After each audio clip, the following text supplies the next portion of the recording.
নমস্কাৰ স্বাগতম এয়া হৈছে গাঁও চহৰ জিলাৰ খবৰ ষ্টুডিঅ'ত মই প্ৰাঞ্জল কংগ্ৰেছক দিয়া ডেডলাইনক লৈ অটল অখিল গগৈ 31 জানুৱাৰীৰ ভিতৰত চূড়ান্ত কৰিব লাগিব মিত্ৰতা অন্যথা ৰাইজৰ দলে প্ৰকাশ কৰিব নিজৰ প্ৰাৰ্থী তালিকা ৰাইজৰ দলৰ ডেডলাইনৰ পূৰ্বে নস্যাৎ কৰিছিল সেই ডেডলাইন পূৰ্বে নস্যাৎ কৰিছিল কংগ্ৰেছে মিত্ৰতাৰ ক্ষেত্ৰত অখিল গগৈ অতুল বৰাৰ দৰে নহয় বুলিও মন্তব্য মিত্ৰতাৰ বাবে সাৰেন্ডাৰ নকৰে অখিল গগৈ সেই কথাও স্পষ্ট কৰি দিছে স্পষ্টতে কৈছোঁ ডেডলাইন নহয় কংগ্ৰেছক মই আকৌ এবাৰ কৈছোঁ যে আমাৰ বিৰোধী পক্ষৰ যিটো এলায়েন্স মানে বুজাবুজি সেই বিৰোধী পক্ষৰ এলায়েন্সটো যিমান পাৰি সোনকালে এজ চুন এজ পচিবল বুলি মই শব্দটো কওঁ আৰু মইতো সেইটো কোৱাৰ বাহিৰে কি আছে কংগ্ৰেছে সোনকালে কৰি দিয়াটো উচিত দেৰি কৰি আছে এজ চুন এজ পচিবল কংগ্ৰেছে যদি 126টাটো খেলে খেলক কিন্তু আমাক চিটকেইটা লাগিব কংগ্ৰেছে যদি 300টাটো খেলে খেলক কিন্তু আমাৰ নিজৰ চিটকেইটা লাগিব 31 তাৰিখলৈকে ৰওক মই আপোনালোকক ফুল তালিকাখন দি দিম আমি কোনকেইটা সমষ্টি বিচাৰিছোঁ 26 নিৰ্বাচনত কংগ্ৰেছে 100খন আসনত অকলেই প্ৰতিদ্বন্দ্বিতা কৰিব বিৰোধী দলৰ সৈতে মিত্ৰতাৰ প্ৰসংগ অতি গোপনীয়তাৰে ৰখা হৈছে 26ত কংগ্ৰেছ দলৰ নেতৃত্বতে চৰকাৰ হোৱাৰ লগতে গৌৰৱ গগৈ মুখ্যমন্ত্ৰী হ'ব বুলি দাবী কৰে ৰিপুন বৰাই কংগ্ৰেছৰ চৰকাৰ আহিলে বিজেপিতকৈ 100 গুণ উন্নত আঁচনি প্ৰৱৰ্তন কৰিব বুলি মন্তব্য কৰে ৰিপুন বৰাই এটোতো হয়ে 126খন বিধানসভা আসন আৰু কংগ্ৰেছ এটা বৃহৎ দল হিচাপে আৰু কংগ্ৰেছৰ আমাৰ সকলোতে যেহেতু আমাৰ সংগঠন মজবুত শক্তিশালী সেইপিনৰ পৰা সভাপতিয়ে 100খনৰ আসনৰ কথা কৈছে আৰু 26খন আসন আমি বিৰোধীৰ কাৰণে এৰি দিয়াৰ কথা কৈছে ডেফিনেটলি আমাৰ বিৰোধীসকলক সকলোকে একমোডেট কৰিব পৰাকৈ আমাৰ আসন ভাগ বতৰা সফলভাৱে হ'ব মিত্ৰতাৰ সন্দৰ্ভতটো আমাৰ আলোচনা চলিয়ে আছে কিন্তু আমি সংবাদ মাধ্যমত সদৰি কৰা নাইকিয়া কিছু কৌশলগত কাৰণত আমাৰ আলোচনাটো অতি গোপনভাৱে চলি আছে আৰু আলোচনা খুব পজিটিভ লাইনত গৈ আছে আৰু খুব সোনকালেই আমাৰ মিত্ৰতা হ'ব আৰু আমি সকলোৱে একেলগে যুঁজি আমি বিজেপিক উৎখাত কৰিম বিটিআৰ চুক্তি ৰূপায়ণৰ অভিনৱ দাবী এপছুৰ ঐতিহাসিক বড়ো শান্তি চুক্তিৰ 6টা বছৰ সম্পূৰ্ণ প্ৰধানমন্ত্ৰীৰ কাৰ্যালয়লৈ এপছুৰ পোষ্টকাৰ্ড ইমেইল 10,000 পোষ্টকাৰ্ড প্ৰেৰণ প্ৰধানমন্ত্ৰীৰ কাৰ্যালয়লৈ প্ৰেৰণ 5,000 ইমেইলো ঐতিহাসিক বড়ো শান্তি চুক্তিৰ 6ষ্ঠ বাৰ্ষিকীত এই পদক্ষেপ লৈছে এপছুৱে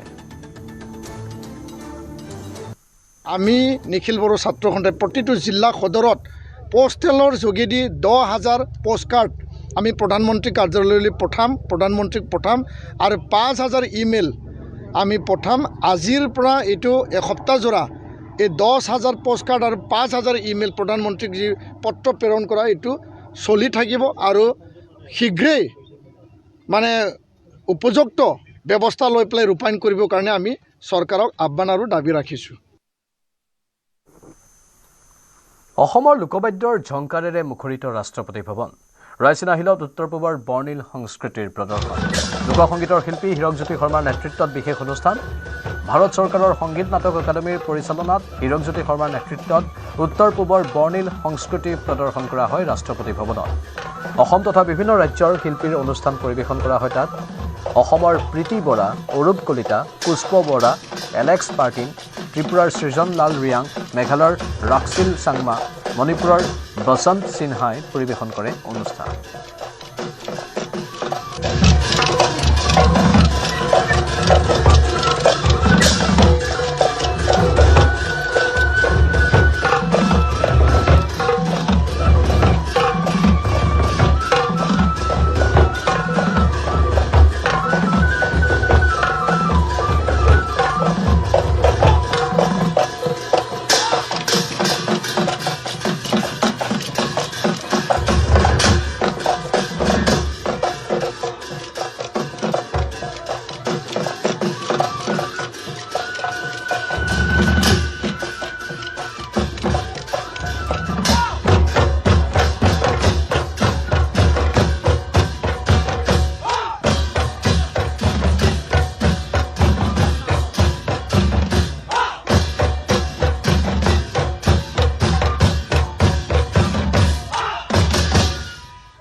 পৰৱৰ্তী খবৰ টিয়কত পৰাগ গগৈ নামৰ এজন যুৱকৰ ৰহস্যজনক মৃত্যু মন্টু চেতিয়া নামৰ বন্ধুজনৰ ঘৰত উদ্ধাৰ হৈছে যুৱকজনৰ মৃতদেহ টিয়কৰ বলমা টঙানী গাঁৱত এই ঘটনা সংঘটিত হয় মন্টু চেতিয়া আৰু জিন্তু চেতিয়াই হত্যা কৰাৰ অভিযোগ উত্থাপন হৈছে দুই যুৱকে হুৰা পাৰ্টিৰ বাবে পৰাগ গগৈক মাতি নিয়াৰ অভিযোগ উঠিছে টিয়ক আৰক্ষীয়ে মৃতদেহ উদ্ধাৰ কৰি প্ৰেৰণ কৰে যোৰহাট চিকিৎসা মহাবিদ্যালয় হস্পিটেললৈ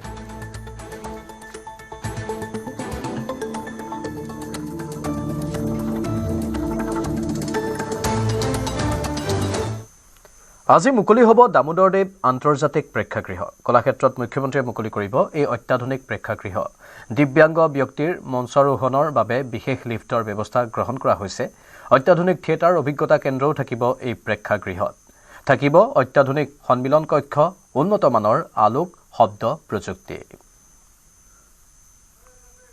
ক্ষেত্ৰ পৰিসৰত নতুন সংযোজন আৰু ইয়াক অতি অত্যাধুনিক উন্নত বিজ্ঞানসন্মত প্ৰযুক্তিৰে ই সমৃদ্ধ হ'ব আপুনি পোহৰৰ ক্ষেত্ৰতে কওক শব্দৰ ক্ষেত্ৰতে কওক আৰু ইয়াত আমি বহু ধৰণৰ এনেকুৱা ধৰণৰ সুবিধা ৰাখিছোঁ যিসমূহ আনত নাই ইয়াত আমাৰ এখন স্থায়ীভাৱে LED আমি যিটো কৰিছোঁ সেই LEDটো আপোনাৰ সাধাৰণভাৱে যিবোৰ LED তেনেকুৱা নহয় এইখন এটা বিশেষভাৱে নিৰ্মিত আৰু ই খুব উন্নত ৰিজলিউশ্যন বহু হাই ৰিজলিউশ্যন য'ত আমি কাইলৈ চিনেমা চাওঁ বুলিলেও আমি চাব পাৰিম আমি বিশেষভাৱে সক্ষম লোকসকল বা বহু জ্যেষ্ঠ যিসকল নাগৰিক বা শিল্পী তেখেতসকল যেতিয়া মঞ্চলৈ যাবলগীয়া হয় তেতিয়া অসুবিধা হয় কিন্তু আমি এইবাৰ অন্যান্য সুবিধাবিলাক যেনেকৈ থাকে কিন্তু এইবাৰ আমি বিশেষভাৱে এটা লিফ্টৰ ব্যৱস্থা কৰিছোঁ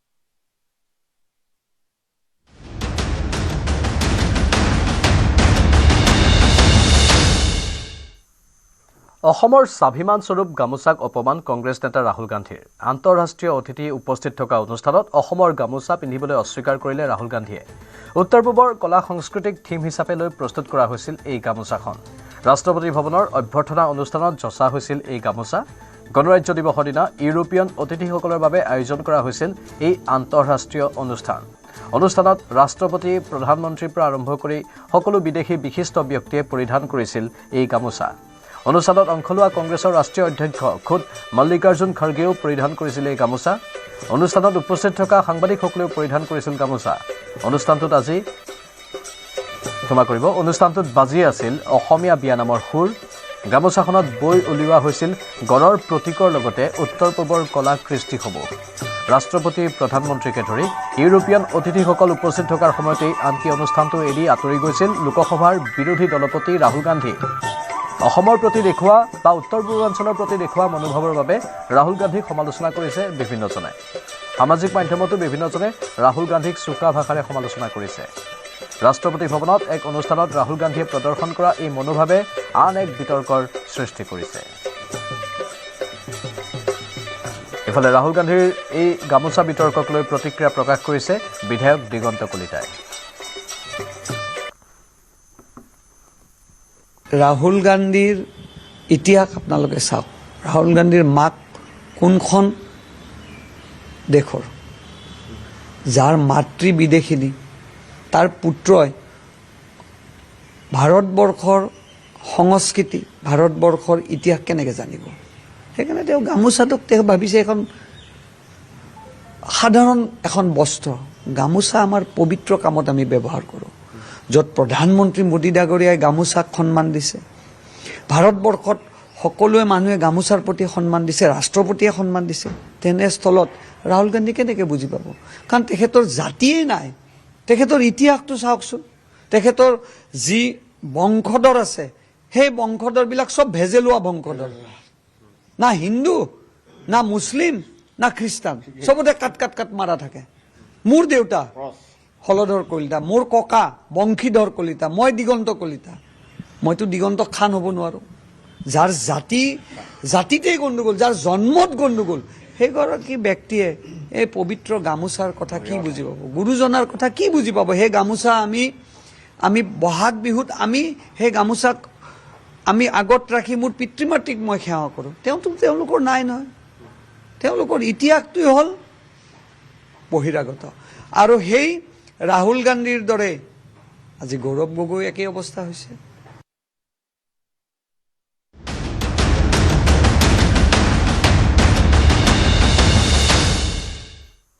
নিৰ্বাচনৰ দিন চাপি অহাৰ লগে লগে যেন বাকযুদ্ধ তুংগত উঠিছে শাসক বিৰোধীৰ এই সময়ছোৱাত অত্যন্ত চৰ্চিত বিষয় হৈ পৰিছে মিয়া ৰাজনীতি শাসক বিৰোধী সকলোৱে নিতৌ মিয়া শব্দৰ আৰম্ভ কৰিবলৈ লৈছে ব্যৱহাৰ মুখ্যমন্ত্ৰী হিমন্ত বিশ্ব শৰ্মাৰ পৰা আৰম্ভ কৰি মৌলানা বদৰুদ্দিন আজমললৈ বিধায়ক অখিল গগৈৰ পৰা আৰম্ভ কৰি শ্বেৰমান আলীলৈ সকলোৰে মুখত মিয়া পলিটিক্স মুখ্যমন্ত্ৰী হিমন্ত বিশ্ব শৰ্মাই বাৰম্বাৰ মিয়াৰ ভোট নালাগে বুলি মুকলিকৈ কৈ আহিছে মিয়াই বেদখল কৰা অঞ্চলত উচ্ছেদ হ'বই বুলিও অংগীকাৰ কৰি আহিছে মুখ্যমন্ত্ৰীগৰাকীয়ে তাৰ বিপৰীতে মিয়া বেদখলকাৰীৰ ত্ৰাণকৰ্তাৰ ৰূপ লৈ কংগ্ৰেছ ৰাইজৰ দলকে ধৰি বিৰোধী শক্তিয়ে উচ্ছেদৰ বিৰোধিতা কৰি আহিছে কিন্তু বৰ্তমান সময়ত এই নিৰ্বাচনত মিয়া ৰাজনীতিয়ে নিৰ্ণায়ক ভূমিকা ল'ব বুলি চৰ্চা চলিছে ৰাজনৈতিক মহলত আৰু মিয়াৰ আগ্ৰাসনত পৰিছে গুৱাহাটীৰ কেইবাখনো পাহাৰ একাংশ মিয়াই দখল কৰিছে গুৱাহাটীৰ পাহাৰৰ মাটি গুৱাহাটীৰ পাহাৰৰ ওপৰত থকা মিয়ালৈ উচ্ছেদৰ জাননী যাব চৰকাৰী ভূমি বেদখল কৰা মিয়াৰ বিপদ অনিবাৰ্য বুলি মন্তব্য কৰিছে মুখ্যমন্ত্ৰী হিমন্ত বিশ্ব শৰ্মাই বিভিন্ন স্থানৰ পৰা আহি মিয়াই দখল কৰিছে গুৱাহাটীৰ পাহাৰৰ মাটি গুৱাহাটীৰ পাহাৰৰ ওপৰত থকা মিয়ালৈ জাননী প্ৰেৰণ কৰি উচ্ছেদ চলিবই বুলি ঘোষণা মুখ্যমন্ত্ৰীৰ উচ্ছেদ খালি মিয়াৰে হয় অসমত অসমীয়াৰ কেনেকৈ উচ্ছেদ হ'ব গতিকে এইটো যে এটা অসত্য কথা প্ৰচাৰ কৰি আছে এইটো এটা টেলিভিছন চেনেলে প্ৰচাৰ কৰি আছে যেতিয়া ইলেকশ্যনৰ দিনাখন এটা উচ্ছেদ নহ'ব পাহাৰৰ মানুহখিনিয়ে নক'ব জানো আমাক ইমান টেনশ্যন ইমান চিন্তাত অকল মিডিয়াকেইটাই পেলোৱালে বুলি ভাবিব নাই কওকচোন এখন নটিচ আছে নেকি নটিচ হ'ব গুৱাহাটীৰ পাহাৰৰ ওপৰত যদি মিয়া আছে মিয়াৰ ওপৰত নটিচ হ'ব কিন্তু অসমীয়াৰ ওপৰতো নটিচ নহয়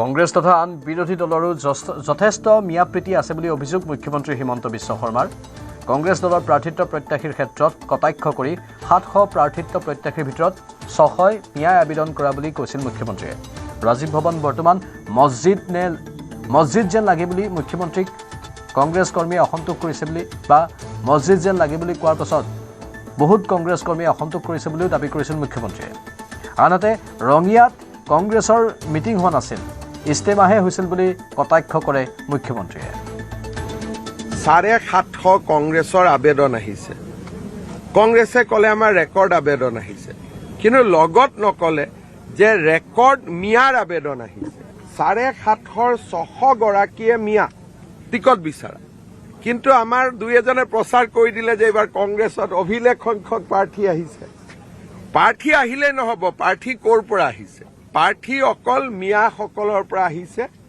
120খন নে 130খন আমাৰ হিন্দু মানুহৰ বাকী গোটেইবিলাক মিয়াৰ আবেদন তাৰমানে মিয়াৰ এটা উজান উঠিছে ৰাজীৱ ভৱনত আৰু লাষ্টৰ দিনাখনো আপোনালোকে দেখিছে তমৰীয়াৰ পৰা কি ধৰণে আপোনাৰ মিয়া উঠি আহি ৰাজীৱ ভৱনত নামাংকন পত্ৰ বা নমিনেশ্যনৰ হেৰি দিছিলে আপোনাৰ তেওঁলোকে এপ্লিকেশ্যন দিছিলে আৰু দুই এজনে সেইটোকে ভাবিলে যে এইটো বহুত ডাঙৰ এপ্লিকেশ্যন আহি গ'ল ৰঙিয়াত এখন মিটিং হৈছিলে মই প্ৰথমতে মিটিংখনৰ বিষয়ে জানা নাছিলোঁ পিছত গধূলি মোক গোটেই মিটিংখনৰ যেতিয়া কোনোবাই ফটো দিলে মই নিজে আচৰিত হৈ গ'লো যে এখন কংগ্ৰেছৰ মিটিং হোৱা নাছিল এখন ইস্তেমা হৈ আছিলে তাত মিটিং কম ইস্তেমা বেছি সেইকাৰণে কংগ্ৰেছ পাৰ্টিটো আমাৰ ধৰ্ম সংস্কৃতি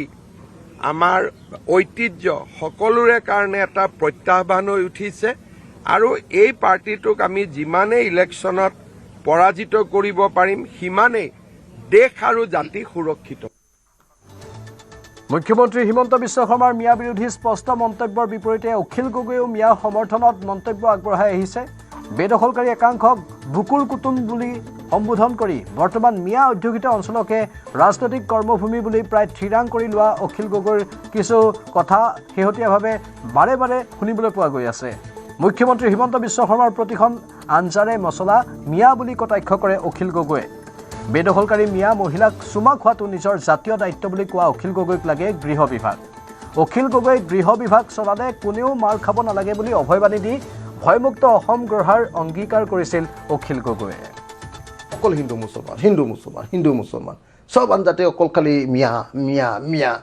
হিমন্তৰ যিমান আঞ্জা আছে চব আঞ্জাৰ মছলা এটাই মিয়া মছলা এটা মছলা খাই মানুহ জীয়াই থাকিবনে আপুনি নিজে কওক চবতে খালি মিয়া মিয়া মিয়া মিয়া মিয়া ওৰে ভাই মিয়া যদি বিদেশী খেদাই দিয়া তোমাৰ দিনত দুটা কাৰ্যকাল কটালা দুটা কাৰ্যকালত অকল 1676 বিদেশী খেদালা এতিয়ালৈকে মোক 5 বছৰ শাসন দিয়া মোক 5 বছৰ গৃহ বিভাগ চলাবলৈ দিয়া মই অসমৰ পৰা বিদেশী খেদি কেনেকৈ বাহিৰ কৰিম আপোনালোকে নিজে দেখিবলৈ পাব কিন্তু স্বদেশী মানুহ প্ৰত্যেকজনে ইয়াত সন্মান সহকাৰে জীয়াই থাকিবলৈ পাব মুছলমান বুলি মাৰ খাব নালাগে খ্ৰীষ্টান বুলি মাৰ খাব নালাগে পাঞ্জাবী বুলি ভয় কৰি থাকিব নালাগে ট্ৰাইবেল বুলি বাকীকেইটাই টাউনলৈ আহিলে দম দিব এনেকুৱা নহ'ব একদম ভয়মুক্ত অসম অখিল গগৈৰ এনে মন্তব্যৰ বিপৰীতে মুখ্যমন্ত্ৰী হিমন্ত বিশ্ব শৰ্মাই অখিল গগৈক মিয়াৰ দালাল বুলি কটাক্ষ কৰে মিয়াৰ হাততে অখিল গগৈয়ে অসম বেচিব বুলি দাবী হিমন্ত বিশ্ব শৰ্মাৰ এতিয়া লুৰিণজ্যোতি গগৈৰ দৰে যি আঞ্চলিকতাবাদ আছে তেওঁলোক হ'ল মিয়াৰ লগত কম্প্ৰমাইজ কৰা আঞ্চলিকতাবাদ বৰপেটাত মিয়াৰ এভিকশ্যন হ'লে ইয়াত তেওঁলোকে কান্দে গতিকে আচল আঞ্চলিকতাবাদ কি যে যি কাৰণে 856 জন 860 জন শ্বহীদে মৃত্যুবৰণ কৰিছিল তাক মনত ৰাখা আৰু 860 জন শ্বহীদে মিয়াক ৰক্ষা কৰিবৰ কাৰণেতো মৃত্যুবৰণ কৰা নাছিল গতিকে আচল আঞ্চলিকতাবাদ বিজেপিৰ মঞ্চতে হ'ব পাৰে আন পাৰ্টিৰ মঞ্চত এতিয়া আঞ্চলিকতাবাদ নাই মিয়াৰ আগে পিছে ঘূৰাই তেওঁলোকৰ ৰাজনীতি ইফালে মিয়াৰ প্ৰসংগত লুৰিণজ্যোতি গগৈ সমালোচনা কৰিছে মুখ্যমন্ত্ৰী আপোনালোকে শুনিলে বৰপেটাত মিয়াৰ ঘৰ উচ্ছেদ কৰিলে উজনিত কান্দে লুৰিণে মিয়াক আগে পিছে ঘূৰাই তেওঁলোকৰ ৰাজনীতি চলে বুলি অসম জাতীয় পৰিষদৰ নেতাক সমালোচনা মুখ্যমন্ত্ৰীৰ এতিয়া লুৰিণজ্যোতি গগৈৰ দৰে যি আঞ্চলিকতাবাদ আছে তেওঁলোক হ'ল মিয়াৰ লগত কম্প্ৰমাইজ কৰা আঞ্চলিকতাবাদ বৰপেটাত মিয়াৰ এভিকশ্যন হ'লে ইয়াত তেওঁলোকে কান্দে গতিকে আচল আঞ্চলিকতাবাদ কি যে যি কাৰণে 856 জন 860 জন শ্বহীদে মৃত্যুবৰণ কৰিছিল তাক মনত ৰাখা আৰু 860 জন শ্বহীদে মিয়াক ৰক্ষা কৰিবৰ কাৰণেতো মৃত্যুবৰণ কৰা নাছিল গতিকে আচল আঞ্চলিকতাবাদ বিজেপিৰ মঞ্চতে হ'ব পাৰে আন পাৰ্টিৰ মঞ্চত এতিয়া আঞ্চলিকতাবাদ নাই মিয়াৰ আগে পিছে ঘূৰাই তেওঁলোকৰ ৰাজনীতি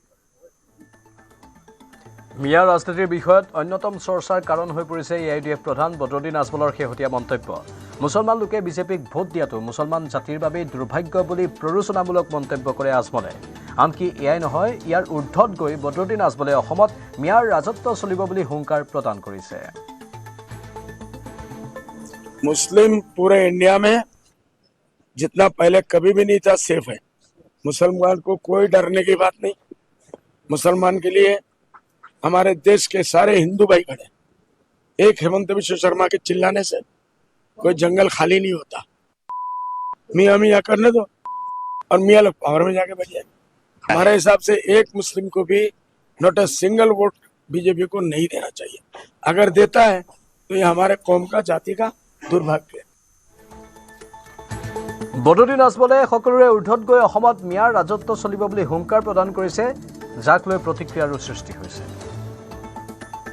मियाँ मियाँ करने दो और मियाँ लोग पावर में जाके बैठ जाएंगे मियाँ मियाँ करने दो और मियाँ लोग पावर में जाके बैठ जाएंगे मियाँ मियाँ करने दो और मियाँ लोग पावर में जाके बैठ जाएंगे অসমত এদিন মিয়াৰ ৰাজত্ব চলিব বুলি আজমলে কৰা মন্তব্যৰ প্ৰত্যুত্তৰ মুখ্যমন্ত্ৰী হিমন্ত বিশ্ব শৰ্মাৰ আজমলে ভাবি থকা কথাটো মুখেৰে কৈ দিছে আজমলৰ এই মন্তব্যৰ পিছতে অসমীয়াক সজাগ হোৱাৰ আহ্বান জনায় মুখ্যমন্ত্ৰীয়ে আজমলে যিটো কৈছে সেইটোতো ময়ো কৈ আছোঁ যে যদি অসমীয়া মানুহ সাৰ নাপায় মিয়া 10 বছৰৰ ভিতৰতে দিছপুৰত আহি যাব আৰু তেওঁলোকৰ মনত যিটো আছে সেইটো আজমলে মুখেদি কৈছে গতিকে এই কথাটোৰ পৰা অসমীয়াই শিকিব লাগে যে আমি কেনেকৈ মিয়াক ৰখাব পাৰোঁ 20 বছৰ পাছত কোনেও মিয়া বুলি হাঁহিব নোৱাৰিব বুলি মিয়াক উচতনি দিলে আজমলে শিক্ষা দীক্ষাৰে মিয়াক সৰ্বশক্তিমান হ'বলৈ আহ্বান জনায় এই মন্তব্য বদৰুদ্দিন আজমলৰ আৰু 20 বছৰ কঠোৰ পৰিশ্ৰম কৰিবলৈ আহ্বান জনালে আজমলে সন্তানক ডাক্তৰ ইঞ্জিনিয়াৰ বনাবলৈ আহ্বান বদৰুদ্দিন আজমলৰ এক নম্বৰ কাম আছিল শিক্ষা আমি পিছপৰা আজি লিটাৰেসি ৰেট আমাৰ হায়াৰ সেকেন্ডাৰি যদি এডুকেশনে যায় 14% নাই যে কমৰ 40% লিটারেসি রেট নাই এই কমে কি দেশক আগবাঢ়ি লৈ যাব কি ইন্ডাস্ট্রিয়াল ডেভেলপমেন্ট হ'ব এডুকেশন ডেভেলপমেন্ট হ'ব আমি আমাৰ ল'ৰা ছোৱালী আহক আপোনালোকে ঠেলা চলাই আছে কোনো পাপ নহয় ৰিক্সা চলাই আছে কোনো পাপ নহয় মাটি কাটি নিজৰ আলাদক আপোনালোকে শিক্ষা দি আছে সেইটোৰ কাৰণে মই আপোনালোকক চালাম কৰিছোঁ আমি আৰু কিছুদিন মেহনত কৰিব লাগে বেছি নাই অনলি 20 years আপোনালোকে মেহনত কৰক নিজৰ আলাদৰ কুৰবানী দিয়ক আপোনাৰ আলাদ কালি সাইণ্টিষ্ট হ'ব লাগে অসমত কালি ডাউন অফিচাৰ হ'ব লাগে কালি সাইণ্টিষ্ট হ'ব লাগে এডুকেশ্যনিষ্ট হ'ব লাগে আপোনাৰ ডক্টৰ হ'ব লাগে ইঞ্জিনিয়াৰ হ'ব লাগে কালি 20 বছৰ পিছত কোনো এজনে বহিৰাগত আহি আপোনালোকক মিয়া বুলি ক'ব নোৱাৰিব আজি মিয়া বুলি গালি দি আছে আপোনাক শিক্ষিত হওক এডুকেশ্যনৰ ওপৰত যাওক আসমানত মন্দিয়াক নামনি অসমৰ ৰাজধানী বনোৱাৰ টাৰ্গেট বিধায়ক শ্বেৰমান আলীৰ পণ প্ৰচাৰ সভাত অংশগ্ৰহণ কৰি শ্বেৰমানৰ এই মন্তব্য নামনি অসমৰ ৰাজধানী হ'লে মোৰ বুকু ফুলি উঠিব বুলি শ্বেৰমানে মন্তব্য কৰিছে মন্দিয়াক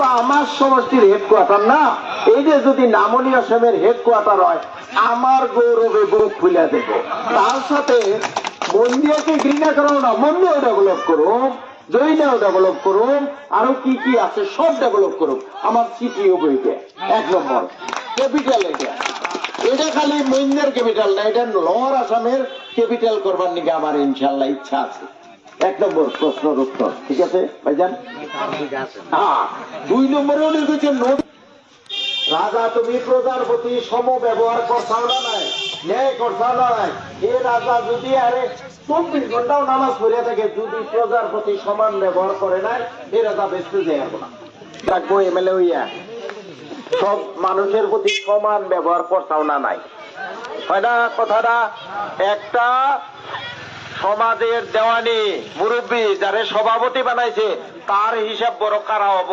সমাজের সবের প্রতি সম ব্যবহার করছাও না নাই বুঝছেন না কথাটা প্রতিকে ফুং বাং কথা কমলে ইলেকশনের আগে কোনো পদ্ধতি আমি চেষ্টা করতেছি কোনো পদ্ধতিতে এইটা কইরে করা হারম এটা আমি কোনো গ্যারান্টি দিতে পারব না তবে ইনশাল্লাহ ব্যক্তি নদী সম্পূর্ণ কন্ট্রোল করুন বিদায় হওয়ার পরে ইনশাল্লাহ ইতিমধ্যে 100 কোটি টাকা স্যাংশন করে ইলেকশনের আগে মাটির পাত্তা যদি বিজেপি সরকার পাওয়ারের দিকে যায় আমার তো এই মেইনটা আৰু মিয়া ৰাজনীতিক লৈ প্ৰতিক্ৰিয়া মন্ত্ৰী প্ৰশান্ত ফুকনৰ কি কয় শুনাব বিচাৰিছোঁ এইটো এটা মানে সপোনৰ অগোচৰ কথা মিয়াই চৰকাৰ বনাবলৈ হ'লে যে তেওঁলোকৰ যিটো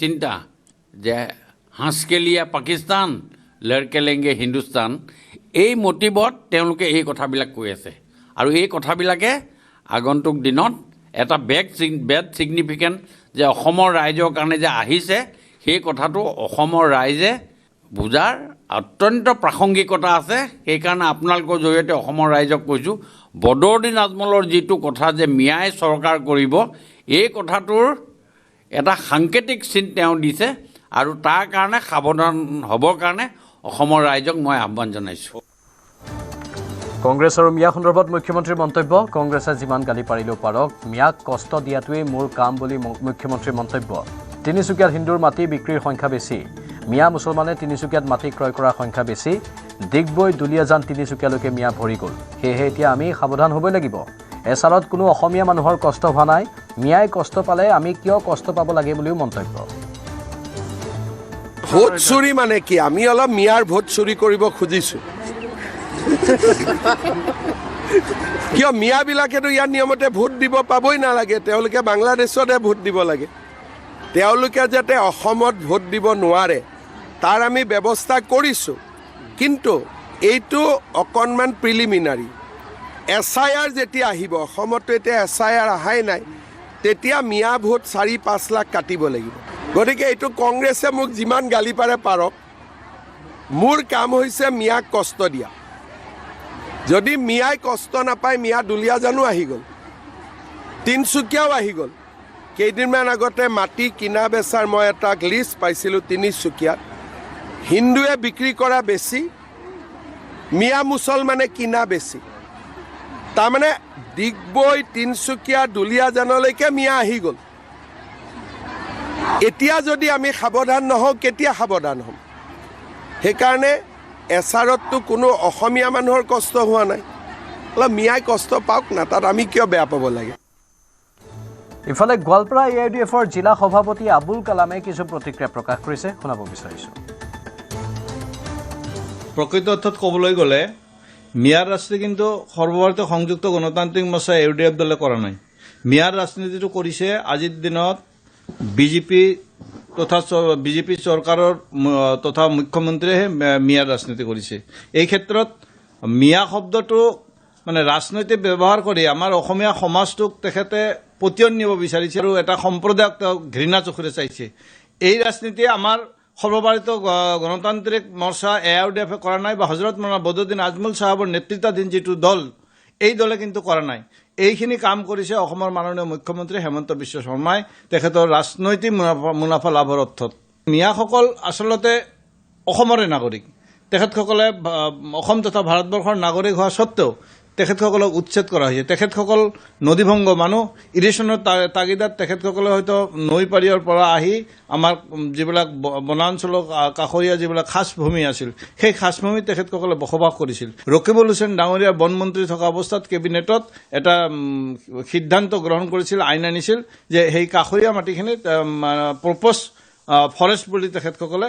নিৰ্ধাৰণ কৰাৰ পিছত সেই অজুহাতত আজি হাইকোৰ্টৰ আওতালৈ আমাৰ অসমৰ যিখন চৰকাৰ হেমন্ত বিশ্ব শৰ্মা সাহেবৰ নেতৃত্বত সেই চৰকাৰখনক আজি উচ্ছেদ কৰিছে অসমৰ পৰা বাংলাদেশী মিয়া খেদিমেই গোৱালপাৰাৰ পৰা বাংলাদেশী মিয়া যাবই লাগিব বাংলাদেশী মিয়া খেদাৰ হুংকাৰ ৰাভা হাছং স্বায়ত্তশাসিত পৰিষদৰ মুখ্য কাৰ্যবাহী সদস্য টংকেশ্বৰ ৰাভাৰ বাংলাদেশী মিয়াক খেদিব লাগিলে ভাৰতৰ প্ৰধানমন্ত্ৰী নৰেন্দ্ৰ মোদী অসমৰ মুখ্যমন্ত্ৰী হিমন্ত বিশ্ব শৰ্মা হৈ থাকিব বুলি মন্তব্য কৰে টংকেশ্বৰ ৰাভাই বাংলাদেশেৰ মিয়াক আমি খেদিব লাগিব বাংলাদেশেৰ মিয়াক আঁতৰাব লাগিব বাংলাদেশেৰ মিয়াক খেদিব লাগিলে নৰেন্দ্ৰ মোদী ডাঙৰে প্ৰধানমন্ত্ৰী হৈ থাকিব হিমন্ত বিশ্ব শৰ্মা ডাঙৰে মুখ্যমন্ত্ৰী থাকিব তেতিয়া আমি গোৱালপাৰাৰ পৰা আমি মিয়াক খেদিমে বাংলাদেশে মিয়া আমি খেদিমে আকাৰে আৰু সেই খেদিলেহে অসমখন বাজিব গোৱালপাৰাখন বাচিব বদৰুদ্দিন আজমলৰ কথাত আমি চিন্তিত বদৰুদ্দিন আজমলৰ কথা বুলি হিন্দু সমাজে বুজি উঠিব লাগিব নহলে মিয়াই অসমত সঁচাকৈ ৰাজপাট ভোগ কৰিব পৰিকল্পনা আছে বাবে ইমান ডাঠি এই কথা ক'ব পাৰিছে বিজেপি চৰকাৰ আৰু হিমন্ত বিশ্ব শৰ্মা থাকিলে এই কথা বাস্তৱ নহয় বুলি মন্তব্য কৰে বিধায়ক জিতু গোস্বামীয়ে বদৰুদ্দিন আজমলে যিটো কথা কৈছে যে মিয়াই এদিন অসম ৰাস কৰিব সেই কথাটোতে আমি চিন্তিত আমি সেই কথাটোহে লৈ আমি অসমত প্ৰত্যেকজন অসমীয়াই আমি একত্ৰিত হৈ চিন্তা কৰিবলৈ বাধ্য হৈছোঁ সেইকাৰণে তেওঁলোকে কোৱা কথাটো একদম সত্য কথাই কৈছে যে মিয়াই এদিন ৰাস কৰিব এইটো মিছা কথা কোৱা নাই তেওঁ আৰু সেই কথাটোত আমি সংগীত আমি সেইটো কেতিয়াও হ'বলৈ নিদিওঁ আমি জীয়াই থকালৈকে অসমত সেইটো কেতিয়াও হ'ব নোৱাৰে পৰিকল্পনাটো তেওঁলোকৰ আছেই পৰিকল্পনা নাথাকিলে তেওঁলোকৰ ইমান জনসংখ্যা বৃদ্ধি আপুনি ডেমোগ্ৰাফি দেখিছে নাই ক'ৰ পৰা ক'লৈ বাঢ়ি গৈ আছে ইয়াত তেওঁলোকৰ পৰিকল্পনা আছে কাৰণে এইটো কৰিছে আৰু সেই পৰিকল্পনা আমি কেতিয়াও তেওঁলোকক সাৰ্থক হ'বলৈ নিদিওঁ ভাৰতীয় জনতা পাৰ্টীৰ নেতৃত্বাধীন চৰকাৰ থাকিলে আমাৰ মুখ্যমন্ত্ৰী ডাঙৰীয়া থাকিলে আপুনি নিশ্চিন্ত হৈ থাকক অসমত কোনো কালেই মিয়া চৰকাৰ কৰিবও নোৱাৰে আৰু মিয়া ৰাজপাটো খাবলৈ দিয়া নাই বিধায়ক দিগন্ত কলিতাৰো প্ৰতিক্ৰিয়া আহিছে শুনাব বিচাৰিছোঁ আজমল ডাঙৰীয়াই যদি তেওঁ ভাবিছে যে মই মহম্মদ ছাদাউল্লাৰ দৰে বক্তব্য দি অসমত তেওঁ আকৌ মুছলিম লীগ তৈয়াৰ কৰিব বিচাৰিছে অসমত থকা খিলঞ্জীয়া ব্যক্তিসকলক অধিকাৰ তেখেতে আগ্ৰাসন কৰিব বিচাৰিছে কেতিয়াও এইটো সম্ভৱ হ'ব নোৱাৰে আৰু মই বদৰুদ্দিন আজমল ডাঙৰীয়াক আজিৰ প্ৰেক্ষাপটত সেই মুছলিম লীগৰ সভাপতি মহম্মদ ছাদাউল্লাৰ লগত মই তুলনা কৰিছোঁ আৰু দ্বিতীয়জন মহম্মদ ছাদাউল্লাহ ইয়াত অসমত আজি বদৰুদ্দিন আজমলে যি ভূমিকা পালন কৰিছে সেইটো আমি কেতিয়াও হ'বলৈ নিদিওঁ তীব্ৰ বিৰোধিতা কৰিছোঁ দৰকাৰ হ'লে তেওঁক আইনী প্ৰক্ৰিয়াৰ মাজেৰে তেওঁক গ্ৰেপ্তাৰৰো আমি দাবী জনাইছোঁ বদৰুদ্দিন আজমলে মিয়াই এদিন চৰকাৰ গঠন কৰিব বুলি কৰা মন্তব্যত প্ৰতিক্ৰিয়া গহপুৰৰ বিজেপিৰ বিধায়ক উৎপল বৰাৰো খিলঞ্জীয়া অসমীয়াই কেতিয়াও কোনো অচিনাকি মানুহৰ তলত চৰকাৰ গঠন কৰা বা অচিনাকি মানুহৰ হাতত চমজাই দিয়াৰ ইতিহাস নাই আমি যুঁজিব লাগিব অসমীয়া মানুহে। বদৰুদ্দিন আজমলৰ নিজৰ কথাই আপোনালোকে গম পাইছে, তেওঁ ইমান ভৱিষ্যতবাণী কৰিব পৰা হতেতো তেওঁ ধুবুৰী ইলেকশ্যনত নাহাৰিলেহেঁতেন। গতিকে তেওঁ নিজৰ জেগাত ইমান সহজভাৱেও ল'ব নোৱাৰি, যিহেতু চৰকাৰ গঠন কৰিব বুলি। নাই, আমি কিয় সহজভাৱে লওঁ? আমিতো বিৰোধী সদায় শক্তিশালী বুলি ভাবি আমি কাম কৰি আছোঁ। ইমান প্ৰখৰ ৰ'দত আহি আমাৰ ৰাইজে আজি মিটিং কৰিছে, তালৈ আমি আহিছোঁ। আজি 5খন বাগিচাত আমি যাম। গতিকে আমি সদায় যুঁজিবৰ কাৰণে ৰেডি হৈ আছোঁ। আৰু মই গহপুৰত জানো যে গহপুৰত ভাৰতীয় জনতা পাৰ্টি জিকিব। বদৰুদ্দিন আজমলক আপুনি পোনপটীয়াভাৱে কি ক'ব? একো ক'বলৈ নাই। বদৰুদ্দিন আজমলক ক'বলগীয়া মই একো বুলি নাভাবোঁ। আৰু মুখ্যমন্ত্ৰীক বিৰোধিতা কৰে নেকি অসম সাহিত্য সভাই? মিয়াক সমৰ্থন কৰে নেকি অসম সাহিত্য সভাই? প্ৰতিক্ৰিয়া প্ৰকাশ কৰে সাহিত্য সভাৰ উপসভাপতি পদুম ৰাজখোৱাই। কিছু বক্তব্য আছে, শুনাব বিচাৰিছোঁ। এটা কথা মই তেওঁলোকক কৈছিলোঁ যে অসমত বসবাস কৰা প্ৰত্যেকজন ভাৰতীয় নাগৰিক যিসকলে অসমীয়া ভাষাক ভাল পায়, অসমীয়া সাহিত্য সংস্কৃতিক শ্ৰদ্ধা কৰে, সেই সকলো লোক অসমীয়া। মই এই কথাটো কৈছিলোঁ যে আজি চৰ অঞ্চলৰ লোকসকলৰ মাজত আমি দেখিছোঁ যে তেওঁলোকে অসমীয়া ভাষাক অগ্ৰাধিকাৰ দিছে। তেওঁলোকৰ শিশুৱে জাতীয় বিদ্যালয়ত অধ্যয়ন কৰিছে, গুৰুজনাৰ সংস্কৃতি তেওঁলোকে চৰ্চা কৰিছে। ইয়াৰ অৰ্থটো মই মোৰ বক্তব্যত কৈছিলোঁ যে তেওঁলোকে এতিয়া অসমীয়া হৈ পৰিছে। গতিকে মই তেওঁলোকক কৈছিলোঁ আপোনালোকে অসমীয়া বুলি গৌৰৱ কৰক, অসমীয়া ভাষাক সদায় গুৰুত্ব দিয়ক আৰু অসমীয়া ভাষাক আপোনালোকে নিজৰ মনৰ ভাৱ প্ৰকাশৰ মাধ্যম হিচাপে আপোনালোকে গ্ৰহণ কৰক। কিন্তু মোৰ কোনো বক্তব্যত মই চৰকাৰক সমালোচনা কৰা নাই, মুখ্যমন্ত্ৰীক সমালোচনা কৰা নাই। এটা কাৰণ যে মই কোনো ৰাজনৈতিক ব্যক্তি নহয়, ৰাজনৈতিক ব্যক্তি নহয় অসম সাহিত্য সভাৰ ৰাজনীতিৰ মঞ্চ নহয়, আৰু এই কথাটো স্পষ্ট। নুমলীগড়ৰ NRLৰ নগৰাঞ্চলত চাঞ্চল্যকৰ চুৰি কাৰ্য। একেনিশাই চোৰে লুটপাট চলালে 13টাকৈ ঘৰত। প্ৰায় 1.5 কোটি টকাৰ সোণ ৰূপৰ আ অলংকাৰৰ লগতে নগদ ধন লুট কৰা হ'ল। 25 জানুৱাৰীৰ নিশা NRL নগৰাঞ্চলত সংঘটিত হয় এই চুৰি। নগৰাঞ্চলৰ চাৰিওফালে CCTV নিৰাপত্তাৰক্ষী গিজ গিজাই থকা অৱস্থাত কেনেদৰে এনে চাঞ্চল্যকৰ চুৰিৰ ঘটনা সংঘটিত হ'ল তাক লৈ প্ৰশ্ন উঠিছে সকলোৰে মাজত। CCTVৰ ভিজুৱেল সংগ্ৰহ স্নিফাৰ ডগ লৈ অব্যাহত ৰাখিছে তদন্ত।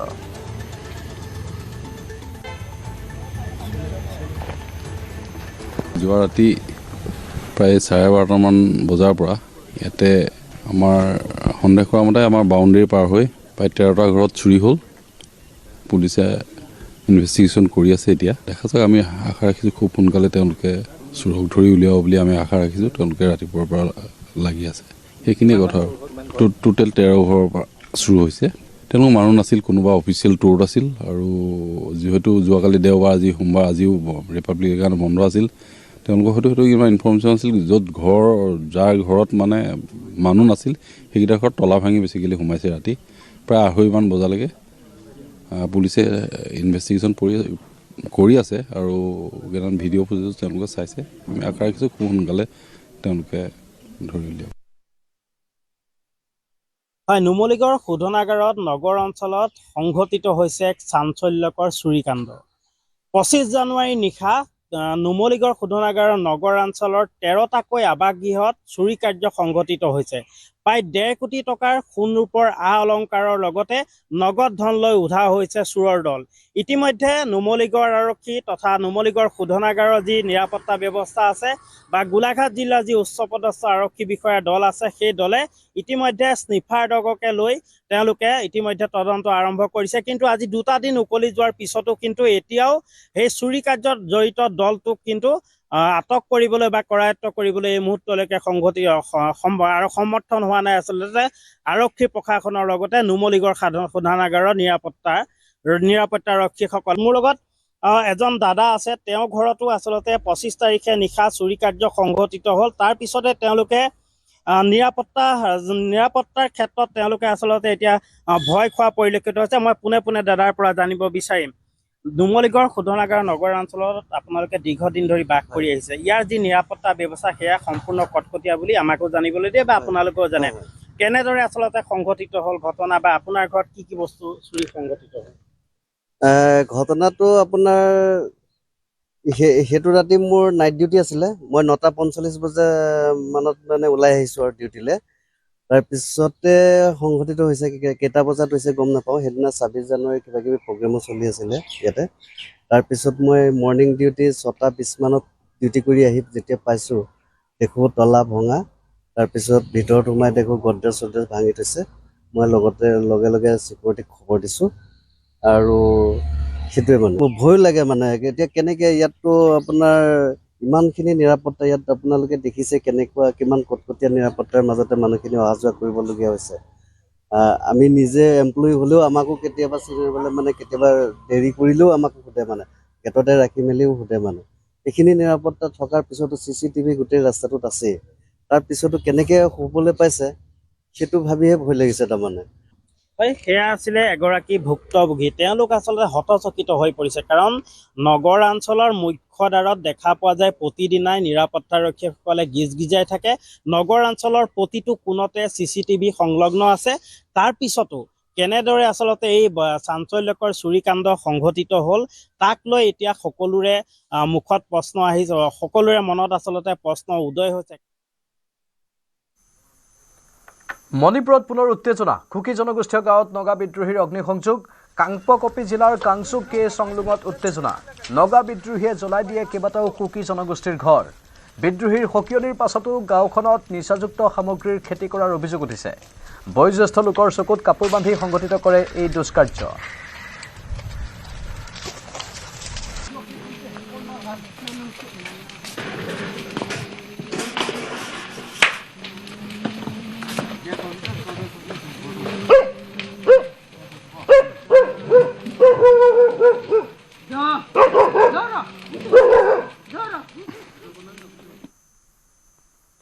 পশ্চিম ত্ৰিপুৰাৰ খায়াৰপুৰ আৰক্ষী চকীত অগ্নিকাণ্ড। নিমিষতে জ্বলি চাৰখাৰ আৰক্ষী চকী চৌহদৰ এটা শিবিৰ। জুইৰ লেলিহান শিখাত জাহ যায় আৰক্ষী জোৱানৰ অস্ত্ৰ শস্ত্ৰ। শিবিৰটোত থকা সকলো আচবাব পত্ৰ জুইত চাৰখাৰ হয়। অগ্নি নিৰ্বাপক বাহিনীয়ে নিয়ন্ত্ৰণ কৰে এই বিধ্বংসী জুই। এতিয়া পশ্চিম ত্ৰিপুৰাৰ আৰক্ষী চকীত ভয়ংকৰ অগ্নিকাণ্ড দেখিছোঁ।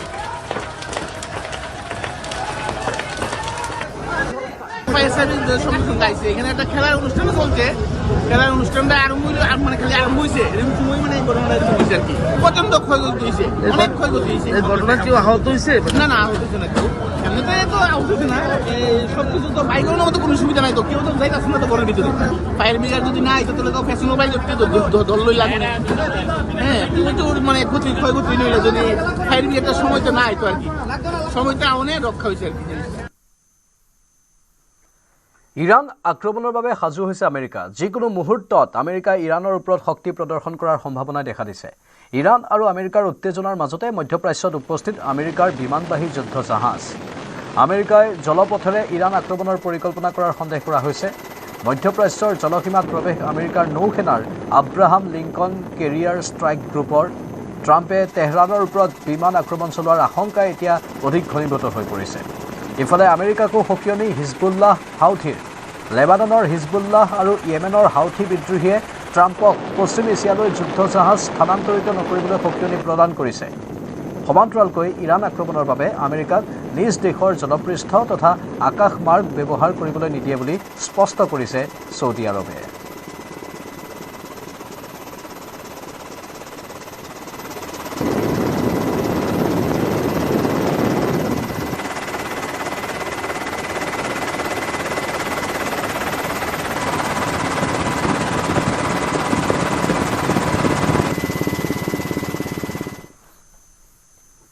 দেশজুৰি ইউনাইটেড ফৰাম অৱ বেংক ইউনিয়নৰ প্ৰতিবাদ। সপ্তাহত 5 দিন কৰ্মদিনৰ বিপৰীতে দুদিনীয়া বন্ধ ঘোষণাৰ দাবী। মহানগৰী ষ্টেট বেংকৰ মুখ্য কাৰ্যালয়তো কৰ্মচাৰীসকল ৰাজপথলৈ ওলাই আহিল প্ৰতিবাদ সাব্যস্ত কৰিবৰ বাবে। 26 জানুৱাৰীৰ মাজনিশাৰ পৰা 27 জানুৱাৰীৰ মাজনিশালৈ 24 ঘণ্টা ধৰি এই প্ৰতিবাদী কাৰ্যসূচী চলি আছে। ইউনাইটেড ফৰাম অৱ বেংক ইউনিয়নৰ লগতে 9টাকৈ সংগঠনে ঘোষণা কৰিছে এই ধৰ্মঘট। শ্ৰম আয়োগৰে হোৱা আলোচনাত কোনো সুফল নোপোৱাত বেংক কৰ্মচাৰীসকলে ধৰ্মঘট ৰূপায়ণ কৰে।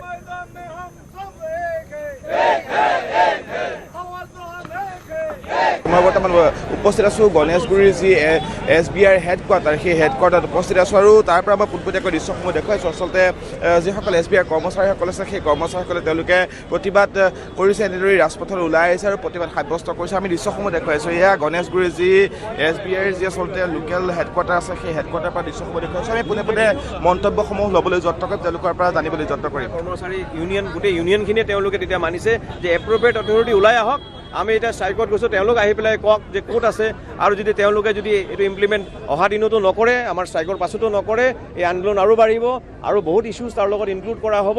আৰু 5-day বেংকিংটো এইটো আমাৰ এটা ন্যায্য দাবী, অলৰেডি এগ্ৰিমেণ্ট চাইন হৈছে আৰু ইণ্টাৰনেশ্যনেলি 4-day বেংকিঙলৈ মানুহ গৈ আছে। আৰু এই অৱস্থাত যদি এই চৰকাৰে যদি ইমপ্লিমেণ্ট নকৰে তেনেহ'লে এই আন্দোলন আৰু দীৰ্ঘম্যাদী হ'ব আৰু তাৰ ইম্পেক্ট আৰু বেছি হ'ব। এই চৰম সিদ্ধান্তটো ল'বলৈ আমাক বাধ্য কৰালে। আমি কোনোদিনে ভবা নাছিলোঁ যে আমি এই দাবীটো লৈ ধৰ্মঘট কৰিম, সৰ্বাত্মক ধৰ্মঘট কৰিম, বেংক বন্ধ কৰিম। কিন্তু চৰকাৰে বাধ্য কৰিলে আজি বেংকৰ বিষয়া কৰ্মচাৰী সৰ্বভাৰতীয় ব্যাপী আজি ষ্ট্ৰাইকত নামিছে। গতিকে 5 days বেংকিংটো আমাৰ একদম ন্যায্য দাবী। এই ন্যায্যটো কাৰণ ইতিমধ্যে এটা জেণ্টলমেন এগ্ৰিমেণ্ট হৈছে, চাইন হৈছে, যিটো চাইনৰ পিছত তেওঁলোকে সেইখন আমাক দিয়া নাই। আৰু সেইটো ইতিমধ্যে কৈছে সেই চুক্তিখন কি হ'ল, আজি দিম কালি দিম, এক্টিভ কনচিডাৰেশ্যনত আছে, তেনেকৈ দিনবিলাক গৈ আছে। গতিকে আমাৰ এটা যিটো ধৈৰ্য এটা বান ছিঙি যোৱা নিচিনা অৱস্থা। গতিকে আমি এতিয়া ষ্ট্ৰাইকত আহিছোঁ আৰু নেক্সট যদি আমি আনি নলয় তেতিয়াহ'লে এটা ৰিঅ'পি নেতৃত্বই সিদ্ধান্ত ল'ব, হয়তো ইণ্ডিপেণ্ডেণ্ট ষ্ট্ৰাইক হ'ব। সেইটো কথা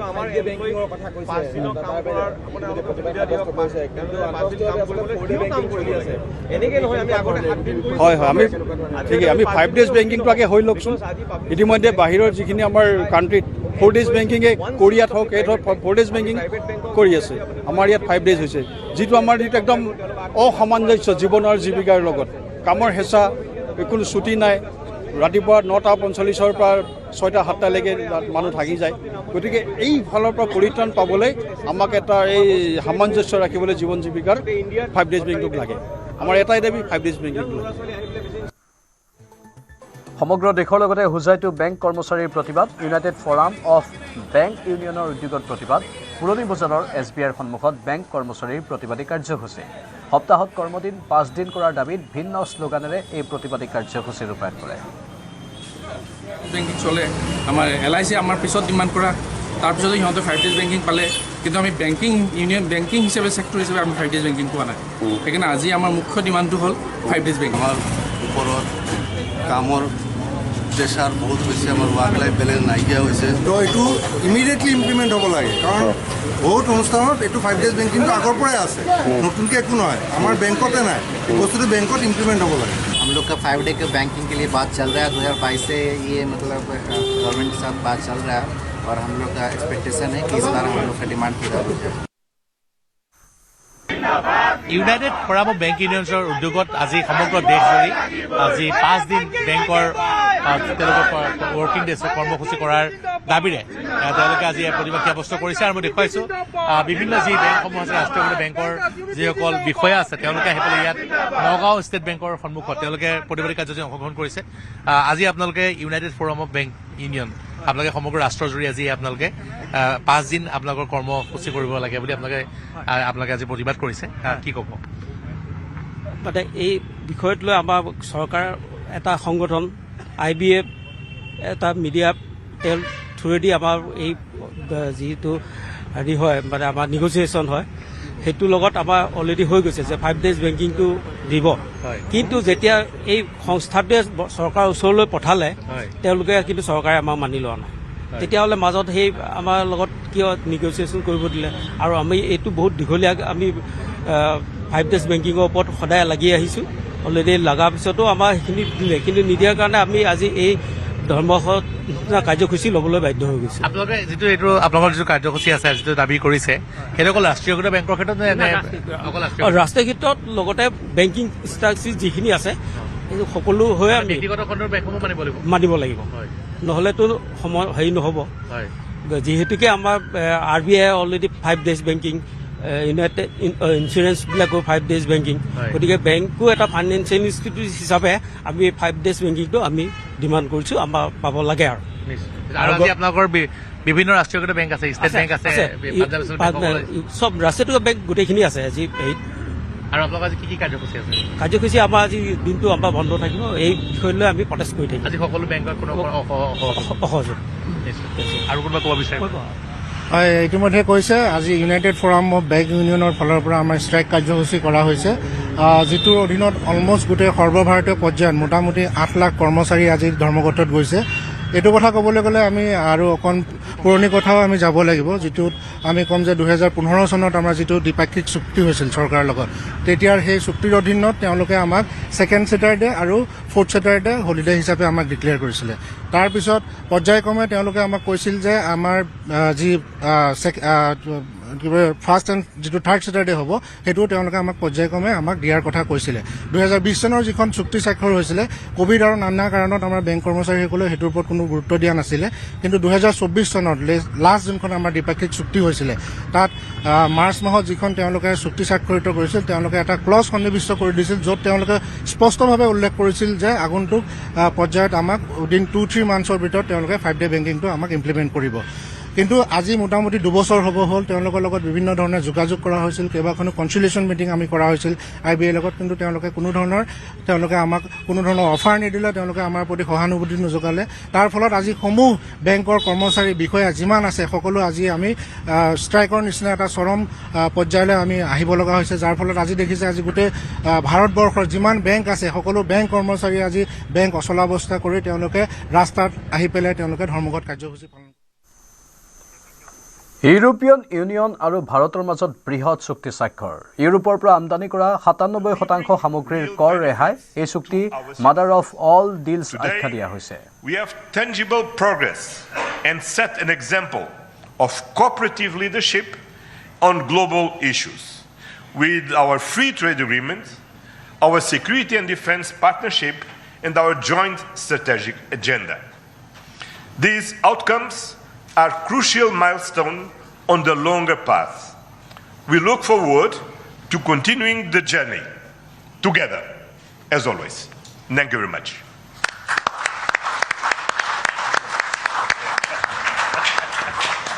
Thank you, sir.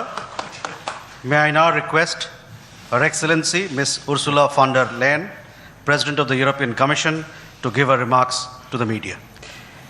Dear Prime Minister Modi, distinguished friend, Antonio, my friend, ministers, especially Shankar and Guyal, Vice President Kallas, Commissioner Sefcovic, Excellencies, friends, thank you very much for the exceptional hospitality we experienced. It was such an honor for us to be your chief guests at the Republic Day yesterday. This is a memory I will carry for a lifetime, because the sense of communion was so powerful. People filled the streets united in pride and joy of belonging to the Indian nation, and rightfully so. India has risen, and Europe is truly glad about it, because when India succeeds, the world is more stable, more prosperous, and more secure, and we all benefit. Prime Minister Modi, dear friend, 1 year ago the full College of Commissioners came to India. You mentioned it. And this is also a very special memory for me. It showed the seriousness of our intent and the strength of our commitment. Today we reap the fruits of that commitment with our historic summit. And let me start with trade. Prime Minister, distinguished friend, we did it. We delivered the mother of all deals. We are creating a market of 2 billion people. And this is the tale of two giants, the world's second and fourth largest economies. Two giants who choose partnership in a true win-win fashion. A strong message that cooperation is the best answer to global challenges. This trade will integrate further our supply chain and strengthen our joint manufacturing power. It will cut up to 4 billion euros in annual tariffs for exporters of all sizes. And it will create good jobs for millions of workers here in India and in Europe. At the same time, this agreement will build on the natural complementarity of our economies. It brings together Indian skills services, and scale, with Europe's technology, capital, and innovation, it will create levels of growth that neither side can achieve alone. And by combining these strengths, we reduce strategic dependencies at a time when trade is increasingly weaponized. We will discuss this and more at our first EU-India Business Forum later today. I want to offer a special word of thanks to the people who worked so hard to make this day a reality. Starting with the European Union's Trade Commissioner Maroš Šefčovič and his counterpart, India's Commerce Minister Piyush Goyal. You have done an outstanding work. This is historic, and it would not have been possible without you. I also want to pay tribute to their colleagues, Sabine Weyand and Secretary Rajesh Agrawal. Many others made vital contributions. I congratulate you all. The hard work was worth it.